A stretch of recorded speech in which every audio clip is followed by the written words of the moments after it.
Hi friends, welcome to our channel. CI Trilok ఒక plan చేస్తాడు. ఎలాగైనా సరే సుమతిని బయటికి తీసుకుని వెళ్ళి ఎన్కౌంటర్ చేసేయాలి అని నిర్ణయించుకొని సుమతిని లాకప్లో నుంచి బయటికి తీసుకొని వస్తాడు. నీ భద్రత కారణంగా నిన్ను ఈవేళ ఇక్కడ ఉంచకూడదు, అందుకే వేరే స్టేషన్కి మారుస్తున్నాం అంటూ ఇక సరే అని చెప్పి సుమతి బయలుదేరి వెళ్తూ ఉంటుంది. ఇక జీప్లో తీసుకువెళ్తూ ఉంటాడు. ఇవాళ ఎలాగైనా సరే సిటీ చివర్లోకి తీసుకువెళ్ళి ఎన్కౌంటర్ చేసేయాలి అని ప్లాన్ ప్రకారం సుమతిని ఇద్దరు కానిస్టేబుల్ని హెల్ప్గా తీసుకొని సిఐ త్రిలోక్ బయలుదేరి వెళ్తూ ఉంటాడు. Night time. ఇక తర్వాత తెల్లారుతుంది. తెల్లారాక సిఐ త్రిలోక్ మహాలక్ష్మి ఇంటికి వస్తాడు. మహాలక్ష్మి, అర్చన, జన అందరూ కూర్చొని హాల్లో మాట్లాడుకుంటూ ఉంటారు. సిఐ రావటంతో మహాలక్ష్మి అలా చూస్తూ ఉండిపోతుంది. ఇక అర్చనతో అంటుంది, సుమతిని ఎన్కౌంటర్లో లేపేశానని చెప్పటానికి వస్తున్నట్టున్నాడు అని సంతోషపడిపోతూ ఉంటుంది. ఇక త్రిలోక్ లోపలికి వచ్చి మీతో మాట్లాడాలి జనార్దన్ గారు అని చెప్పడంతో ఇక అప్పుడు మహాలక్ష్మి అంటుంది, మీరు ఏం మాట్లాడాలనుకుంటున్నారో మాకు అర్థమైంది. ఏముంది, మీరు విద్యాదేవిని స్టేషన్ నుంచి వేరే స్టేషన్కి తీసుకువెళ్తూ ఉండగా దారిలో తప్పించుకునే ప్రయత్నం చేసి ఉంటుంది, అంతేనా? తప్పించుకునే ప్రయత్నం చేసినప్పుడు మీరు షూట్ చేసి ఉంటారు, తను చనిపోయి ఉంటుంది, అంతే కదా?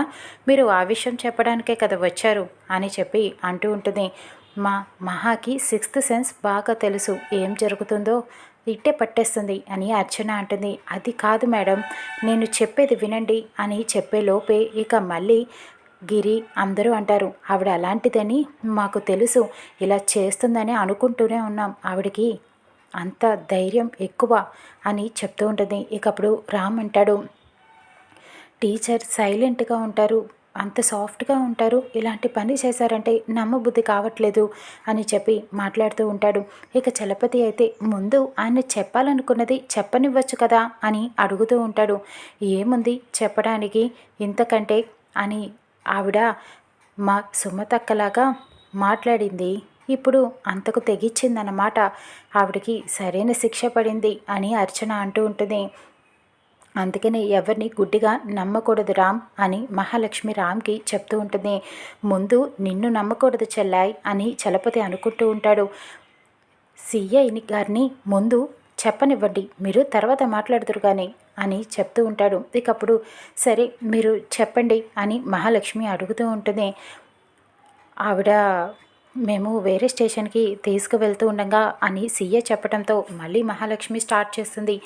ఏముంది, కాలిస్తే గాయపడిందా అని అడుగుతూ ఉంటుంది. కాదు మేడం, ముందు నన్ను చెప్పనివ్వండి అని జరిగిందంతా చెప్తూ ఉంటాడు. రాత్రి జీప్లో తీసుకువెళ్తూ ఉండగా మధ్యదారిలో సుమతి ఆలోచిస్తుంది, ఈయన ఎందుకు ఇంత సడన్గా వేరే స్టేషన్కి తీసుకొని వెళ్తున్నాడు అంటే మహాలక్ష్మి నన్ను చంపేయమని చెప్పి ఉంటుంది, అందుకనే ఇలా కావాలని నన్ను ఎన్కౌంటర్ చేయడానికి తీసుకువెళ్తున్నట్టున్నారు అని అనుకుని ఊహిస్తుంది. సిఐ గారు ఒక్కసారి ప్లీజ్ జీప్ ఆపండి, నాకు అర్జెంట్ వాష్రూమ్ వస్తుంది అని చెప్తూ ఉంటుంది. స్టేషన్కి వెళ్ళిన తర్వాత వెళ్తురు కానీ అని త్రిలోక్ చెప్తూ ఉంటాడు. లేదు ప్లీజ్ అర్జెంట్ అని రిక్వెస్ట్ చేస్తూ ఉంటుంది సుమతి. సరే అని ఒప్పుకొని ఒక చోట జీప్ని ఆపుతాడు. ఇక కానిస్టేబుల్స్నిచ్చి విద్యాదేవిని అక్కడ పక్కకి తీసుకువెళ్తాడు వాష్రూమ్కి వెళ్ళడానికి. ఇక ఒక్కసారిగా విద్యాదేవి ప్లాన్ వేస్తుంది. అక్కడ కింద ఉన్న మట్టిని తీసి కానిస్టేబుల్ కళ్ళల్లో కొట్టి అక్కడి నుంచి పరిగెత్తుకుంటూ పారిపోతూ ఉంటుంది. ఇక త్రిలోక్ పట్టుకునే ప్రయత్నం చేస్తాడు, కానీ ఎంత వెతికినా విద్యాదేవి దొరకదు, అక్కడి నుంచి వెళ్ళిపోతుంది. ఇది మేడం జరిగింది అని చెప్పి త్రిలోక్ మొత్తం స్టోరీని చెప్తూ ఉంటాడు.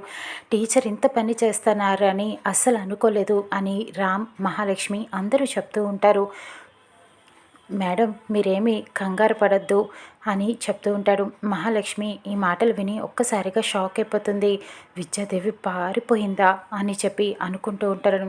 ఇక అప్పుడు త్రిలోక్ చెప్తూ ఉంటాడు, మేము ఎక్కడ కనపడినా ఆవిడ షూట్ చేయడానికి ఆర్డర్స్ తీసుకున్నాం మేడం, మీరేమీ కంగారు పడద్దు, త్వరలోనే వెతికి పట్టుకుంటాము అని చెప్పి ఇక అక్కడి నుంచి బయలుదేరి వెళ్తూ ఉంటాడు. ఇక తర్వాత బయటకు వచ్చాక మహాలక్ష్మి అడుగుతూ ఉంటుంది, మీరు ఇలా చేస్తారని అనుకోలేదు. మీ మీద చాలా ఎక్స్పెక్టేషన్స్ ఉన్నాయి నాకు అని మహాలక్ష్మి త్రిలోక్ని అడుగుతూ ఉంటుంది. మీరేం కంగారు పడద్దు, నేను ఆవిడ్ని ఎలాగైనా పట్టుకుంటాను. ఈ ఆవిడ కొంచెం లేడీ కదా అని నేను నెగ్లెక్ట్ చేశాను, కానీ ఇలాంటి డీల్స్ నేను ఎన్నో చేశాను. ఈసారి నా నుంచి ఆవిడ తప్పించుకోలేదు, ఖచ్చితంగా పట్టుకొని పై లోకానికి పంపిస్తాను అని చెప్పి వెళ్తూ ఉంటాడు. ఇంతలో మళ్ళీ త్రిలోక్ వెనక్కి తిరిగి, మీ ఇంట్లోనే ఎవరు హెల్ప్ చేస్తున్నారని అనుకుంటున్నాను, దాన్ని కొంచెం చూడండి అని చెప్పి వెళ్తాడు. ఇక మహాలక్ష్మి ఆలోచిస్తూ ఉంటుంది.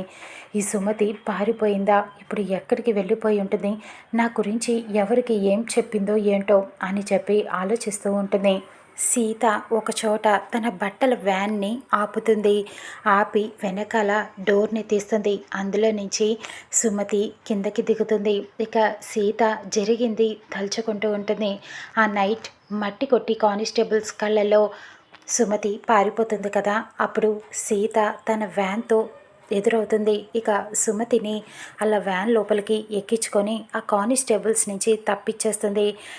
ఎవరు చూడకుండా అలా వ్యాన్లోనే నైట్ అంతా వాళ్ళు ట్రావెల్ చేస్తూ ఉంటారు. ఇక ఇదంతా గుర్తు తెచ్చుకొని సుమతి చాలా థ్యాంక్స్ సీత నేను అని చెప్పబోతూ ఉంటుంది. ఇకప్పుడు సీత అంటుంది, మీరే నా అత్తమ్మ సుమతి అని నాకు తెలుసు అత్తమ్మ అని చెప్తూ ఉంటుంది. నువ్వు నమ్ముతున్నావా సీత, నీకెలా తెలుసు అని సుమతి అడుగుతూ ఉంటుంది. ఎందుకు తెలియదు అత్తమ్మ, నువ్వు ప్రీతి పెళ్లి కోసం పడే ఆరాటం, రామ్మమ్మని కన్న కొడుకులా చూసుకోవటం, అన్నీ బాధ్యతగా చేయటం, నాన్నతో మాట్లాడటం, ఆ అంజనం వేసేవాడితో మాట్లాడటం నాకు అన్నీ తెలుసు అత్తమ్మ. నువ్వే నా అత్తమ్మవైతే నాకు ఎంత బాగుండో అని చాలాసార్లు అనుకున్నాను, కానీ ఇప్పుడు అదే నిజమైంది అని సంతోషంగా చెప్పడంతో సుమతి చాలా సంతోషపడుతూ ఉంటుంది. ఇక సీతని దగ్గరికి తీసుకొని చాలా ఎమోషనల్ అయిపోతూ ఉంటుంది. నీతో చెప్పాలని చాలాసార్లు అనుకున్నాను సీత, కానీ చెబుదామనుకునే లోపు మళ్ళీ ఆగిపోయేదాన్ని అని చెప్పడంతో నాకు తెలుసత్తమ్మా నీ గురించి అంతా అని చెప్పడంతో ఇదంతా మహాలక్ష్మియే కారణం సీత. నేను తనని ఫ్రెండ్ అని చేరదీశాను, తనకి జీవితాన్ని ఇచ్చాను, అన్నీ ఇచ్చాను, కానీ నన్ను మాత్రం ఒంటరిని చేసి ఇలా రోడ్డు మీద పడేసింది. నన్ను నేనే చంపుకున్నట్టు సృష్టించి ఆధారాలు నన్ను జైల్లో పెట్టించింది. దీని అంతటికీ కారణం మహాలక్ష్మియే అని చెప్పి మహాలక్ష్మి తన ఇంటికి వచ్చిన రోజు నుంచి కూడా మొత్తం కథనంతటిని చెబుతూ ఉంటుంది. సుమతి దీని అంతటికీ కారణం మహాలక్ష్మి ఇలా చేస్తుందని అస్సలు అనుకోలేదు సీత. ఇప్పుడు ఏం చేయాలో నాకు అర్థం కావట్లేదు, నన్ను ఎవ్వరూ నమ్మట్లేదు అని బాధపడుతూ చెప్తూ ఉంటుంది. ఆ మహాలక్ష్మి అత్తయ్యకు బుద్ధి చెబుదాం అత్తమ్మ, మీరేమీ భయపడొద్దు, నేను చూసుకుంటాను. సాక్ష్యాధారాలు మీరు సుమతియే అని చెప్పడానికి కొంచెం టైం పడుతుంది. ప్రీతి పెళ్లిలోపు ఎలాగైనా నిరూపిస్తాను. నాకు ఆధారాలు సంపాదించడానికి టైం పడుతుంది. మీరు అంతవరకు ఇక్కడే ఉండండి అత్తమ్మ అని చెప్పడంతో ఎందులో ఉండాలి, ఎలా ఉండాలి అని సుమతి అడుగుతూ ఉంటుంది. ఉందిగా ఈ పుష్పక విమానం అని వ్యాన్ని చూపించి ఇందులోనే ఉండండి అత్తమ్మ, ఇక్కడే మీరు సేఫ్గా ఉంటారు, నేను చూసుకుంటాను, మీకు అన్ని ఏర్పాట్లు నేను చేస్తాను, మీరు ఇందులోనే ఉండండి అని చెప్పి ఇక వ్యాన్ ఎక్కిచ్చేస్తుంది. మళ్ళీ సుమతి అలానే వ్యాన్ లోపల ఉంటుంది. సీత ఇక వ్యాన్తో సహా ఇంటికి తిరిగి వెళ్తుంది.